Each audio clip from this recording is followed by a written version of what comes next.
సాహితీ మిత్రులందరికీ తెలుగు కథాస్రవంతికి దర్భా లక్ష్మీ అన్నపూర్ణ స్వాగతం. వీడ్కోలు సీరియల్ నవల రచన దర్భా లక్ష్మీ అన్నపూర్ణ. ఈ నవల ఆంధ్రభూమి మాసపత్రికలో మినీ నవలని వస్తుంది కదా, అలాగా 2 నెలల పాటు వచ్చింది. రెండు నెలలు వచ్చింది మినీ నవలగా, 2 భాగాలుగా వచ్చిందనమాట. ఇది నవలల పోటీలో కూడా ఒక 10,000 రూపాయల బహుమతిని గెలుచుకుంది. మరి తదుపరి కథలో ఏం జరుగుతుందో చూసేద్దాం. అప్పటికే ఆ పెద్దవాళ్ళిద్దరిలో ఏదో సందేహం చోటు చేసుకుంది.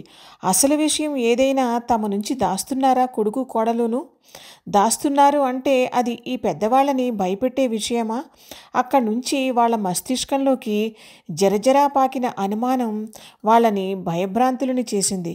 పరంధామయ్య గారు అడిగారు కార్తీక్ని, వాళ్ళు మాట్లాడుకునేటప్పుడు ఏం మాటలు ఉపయోగించారు?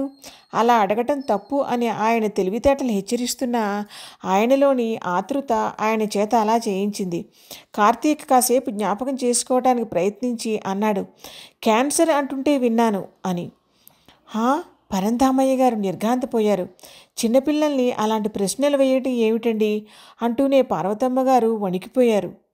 ఇంతలోనే మళ్ళీ అన్నారాయన, ఏదో బుద్ధిలేక అడిగాను, చిన్నపిల్లల మాట పట్టుకుని అంటూ ఆగిపోయారు. అసలు ఆ పదం ఎందుకు అనవలసి వచ్చిందని నా భయం. ఆవిడ ఎవరిని అడుగుతున్నారో తెలియనట్టుగా అన్నారు.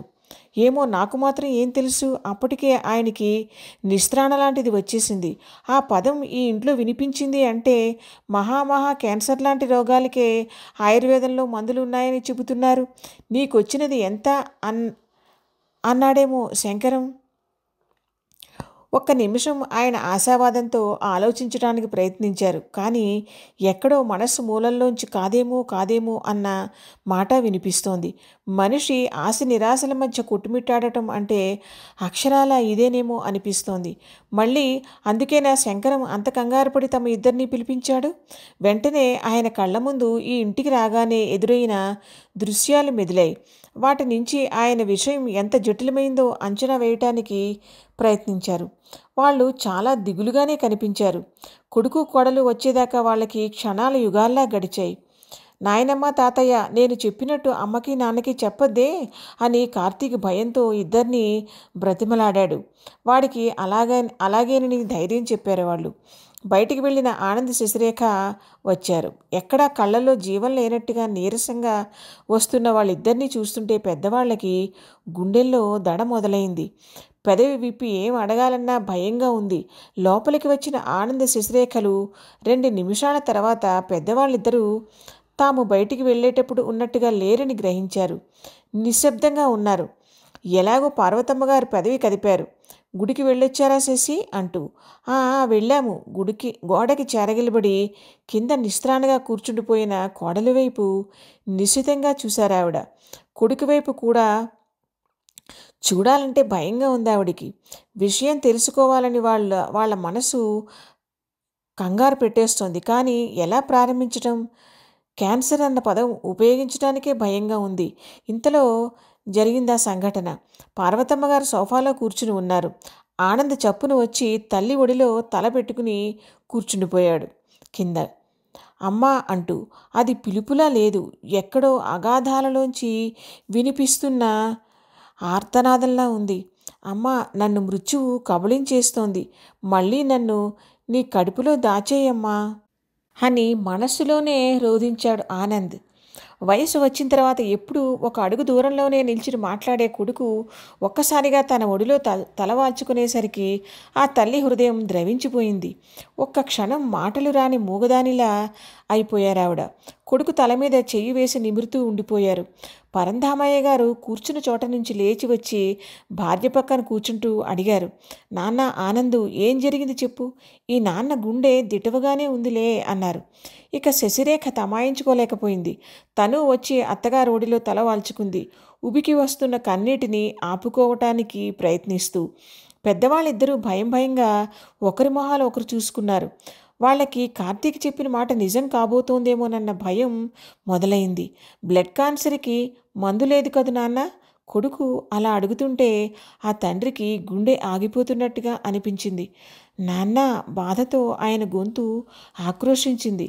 నాన్న కంగారు పడకండి, రక్తం మార్పించుకుంటూ ఉంటే ఎన్ని రోజులైనా ఉండవచ్చునని విన్నాను. ఆనంద్ ఒక్క క్షణంలో మళ్ళీ తండ్రికి ధైర్యం చెప్పడం మొదలుపెట్టాడు. కానీ ఆ మాటలు చాలా దీనంగా ఉన్నాయి. పరంధామయ్య గారు ఏం మాట్లాడలేకపోయారు. ఏమిటి దారుణమైన పరిస్థితి? పిల్లలిద్దరూ కూడా వచ్చి తండ్రినొకళ్ళు తల్లినొకళ్ళు కాగలించుకున్నారు. ఆ ఇంట్లో ఒక భయంకరమైన నిశ్శబ్దం ఎడారిలో నిప్పుగుండంలా ఆవరించింది. 2 రోజులు భారంగా గడిచాయి. విషయం పెద్దవాళ్ళిద్దరికీ తెలిసిపోయాక ఇక తమ దుఃఖాన్ని దింపుకోవటానికి ఆనంద్ శశిరేఖలు వాళ్ళ మీద ఆధారపడిపోయారు. పెద్దవాళ్ళిద్దరికీ కడుపు తీపితో గుండెలు పిండేస్తున్న చిన్నవాళ్ళని ఓదార్చాలి, వాళ్ళకి ధైర్యం చెప్పాలి అన్న తమ బాధ్యతని గుర్తించి గుండె దిటవు చేసుకుని వాళ్లకు అండగా నిలబడటానికి ప్రయత్నించారు. వాళ్ళకు ఆ శక్తిని ఇచ్చింది వేదాంత ధోరణి. ఈ జీవితం క్షణభంగురం అన్న నగ్న సత్యం. బంధాలని జీవిత ధర్మాలుగా గుర్తించాలే గాని వాటికి అల్లుకుపోయి విడదీయరాని బంధం ఏర్పరచుకోకూడదు. తనకి తలకొరివి పెట్టవలసిన బిడ్డ తన ముందే ఈ ప్రపంచం నుంచి నిష్క్రమించటానికి సిద్ధమవుతున్నాడే అని పరంధామయ్య గారు బాధపడలేదు. ఇంకా అనుభవించవలసిన జీవితం ఎంతో ఉంది. నెరవేర్చవలసిన బాధ్యతలు ఎన్నో ఉన్నాయి. పొందవలసిన అనుభూతులు ఉన్నాయి. పిల్లలకి తండ్రి ప్రేమ తోడు ఎంతో అవసరం. వాళ్ళకా లోటు ఎవరు తీర్చగలరు? శశిరేఖ తన కోడలు ఒంటరిదైపోతుంది. భర్త నీడన బ్రతికే సాధారణమైన స్త్రీ శశిరేఖ. తను పిల్లలతో ఒంటరిగా మిగతా జీవితాన్నంతా ఎలా నెట్టుకు వస్తుంది? తనదే ఉంది, ప్రేమ పాశంతో దుఃఖిస్తాడు అంతే. నిత్య జీవితంలో ఏ తేడా ఉండదు. ఇటు పార్వతమ్మగారి ఆలోచనలు కొడుకు కోడల చుట్టూనే తిరుగుతున్నాయి. ఓ 2 రోజులు తన కన్నబిడ్డ లేకపోతే ఈ జీవితం ఎందుకు అనిపించింది ఆవిడికి. నైరాశ్యం కమ్ముకుపోయింది. నా ప్రాణాలని తీసుకుని నా బిడ్డకి జీవితాన్ని ఇవ్వండని ముక్కోటి దేవతలకు మొక్కుకుందావిడ. తల్లిదండ్రుల బలవంతం మీద కోరిక మీద మరోసారి టెస్టు చేయించాడు శంకరం. ఫలితంలో మార్పు లేదు. శశిరేఖ దుఃఖాన్ని తట్టుకోలేకపోతున్నప్పుడు అత్తగారిని చుట్టేసి కళ్ళనీళ్లు పెట్టుకునేది. భార్య దుఃఖం చూసి ఆనంద్ దోషిలా తలదించుకునేవాడు.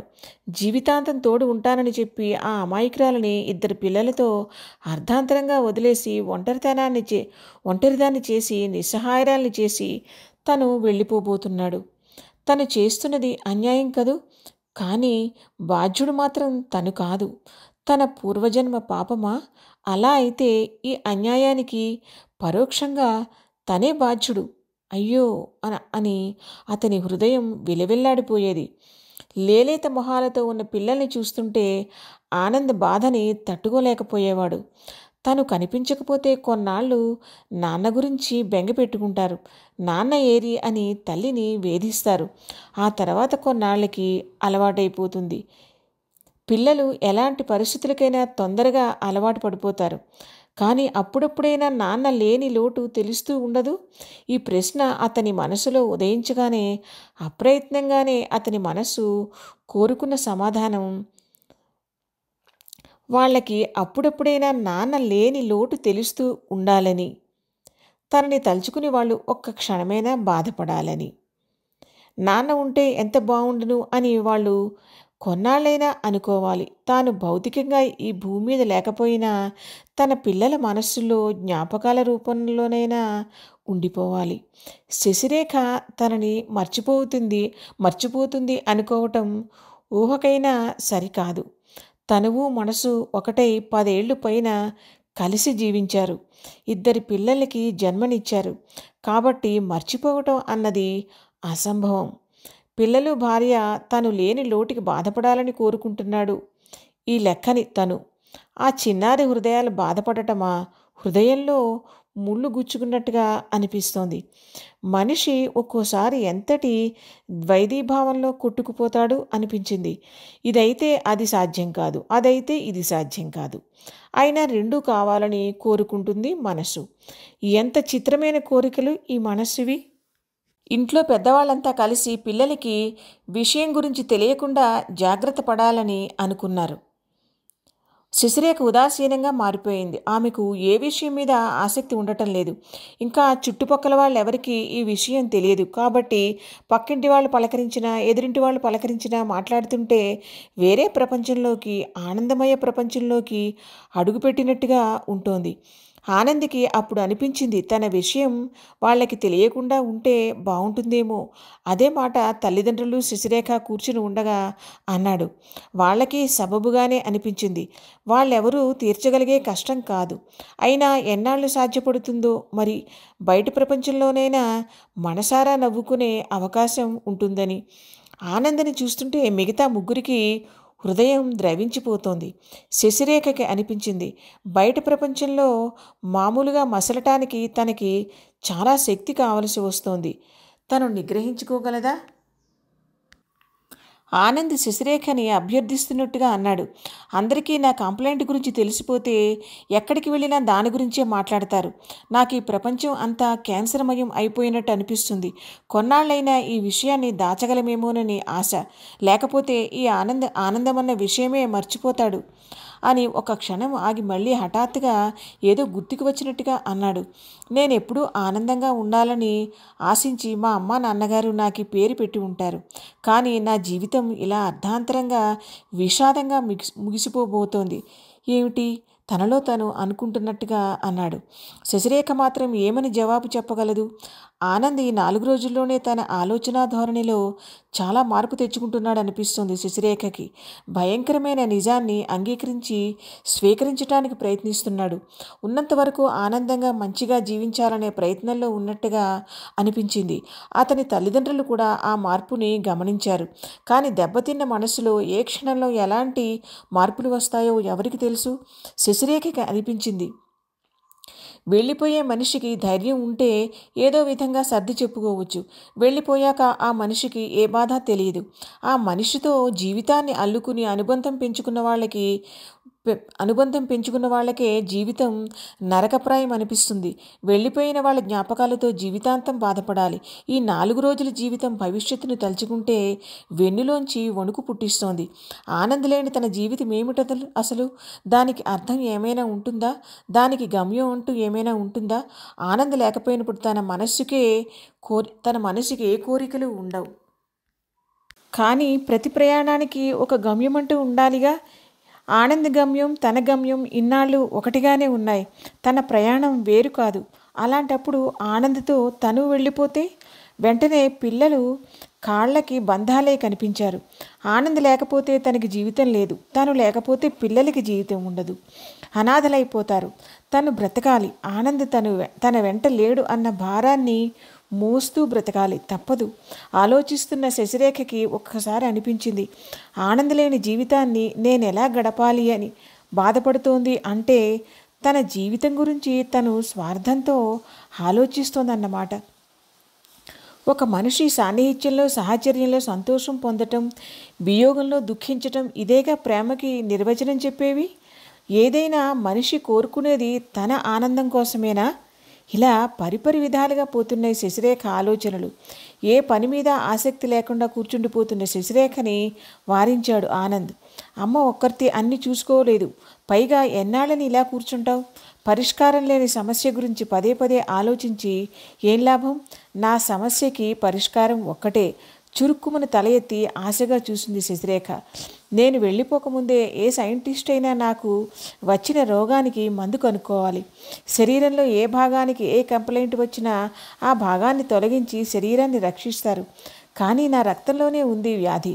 రక్త మార్పిడి మనలాంటి సామాన్యులు ఎంతకాలమని చేయించుకోగలరు? ఈ లోపుగా జీవితం మీద ఇచ్చపోతుంది. ఇక్కడ రచయిత్రి మాట. ఇక్కడ నేను ఇస్తున్న సమాచారం సంపూర్ణమైనది కాదని మనవి చేసుకుంటున్నాను. రచయిత్రి. మళ్ళీ కథలోకి. శశిరేఖ మళ్ళీ నిర్లిప్తంగా తల దించేసుకుంది. వెళ్ళి అత్తగారికి పనిలో సహాయపడుతుంటే ఆవిడ ఎందుకులే అని అనలేదు. శశిరేఖ ఈ భయంకర నిజాన్ని ఏనాటికైనా అంగీకరించి తీరాలి. నిత్య జీవన కృత్యాల్లో కలిసిపోక తప్పదు.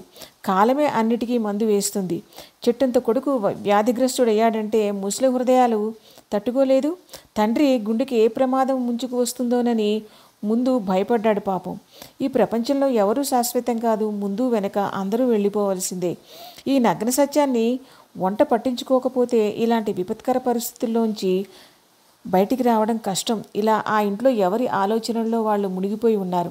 అందరికీ చివరగా పిల్లల మీద జాలితో నిండిపోతోంది మనసు. కఠినమైనదని సత్యం అసత్యంగా మారమంటే మారదు. దాన్ని అంగీకరిస్తూ జీవితాన్ని ముందుకు నెట్టడం ఎలాగన్నది ఆలోచించాలి. ఇది ఆ ఇంట్లో పెద్దవాళ్ల తుది తీర్పు. తను పార్వతి కృంగిపోతూ కాలం వెళ్లదీసినా పర్వాలేదు. కానీ శశిరేఖ విషయం అలా కాదు. ధైర్యాన్ని కూడా తీసుకోవాలి. జీవితం అంతా ముందుంది. పిల్లల్ని తీర్చిదిద్దాలి. ఆమెని ధైర్యంగా నిలబెట్టాలి అంటే తాము ముందు ధైర్యంగా ఉండాలి అనుకున్నారు పరంధామయ్య గారు. ఒకరోజు పార్వతమ్మ గారు భర్త దగ్గర కళ్ళనీళ్లు పెట్టుకున్నారు. శశిరేఖ ఇంట్లో లేదు. స్కూల్లో పిల్లలకి పేరెంట్స్ మీటింగ్ ఉందంటే వెళ్ళింది. ఆనందిని రమ్మంటే రాను అనేశాడు. ఇక పైన ఎలాగూ తనే చూసుకోవాలి, అలవాటు అవని అనుకున్నాడు. ఇంతలో శంకరం వచ్చి అలా బయట తిరిగొద్దాం రమ్మంటే శశి కూడా సరేననుకుంది. శశి దుఃఖం చూస్తుంటే నాకు భయం వేస్తోందండి. స్నానానికని వెళ్ళి గంటైనా బయటికి రాదు. బయటికి వచ్చేటప్పటికి కళ్ళు ఎర్రగా ఉబ్బిపోయి ఉంటున్నాయి. సరిగ్గా భోజనం చెయ్యదు. ఇలా అయితే ఎలాగండి? శశిరేఖ వైపు చూసినా పెద్ద దిక్కు ఎవరూ లేరు. మనకా ఓపిక లేవు, వయసు వచ్చేసింది. రేపు ఈ పిల్లల్ని ఎలా చూసుకుంటుందోనని భయంగా ఉంది అన్నారు పార్వతమ్మ గారు. దుఃఖించని పార్వతి.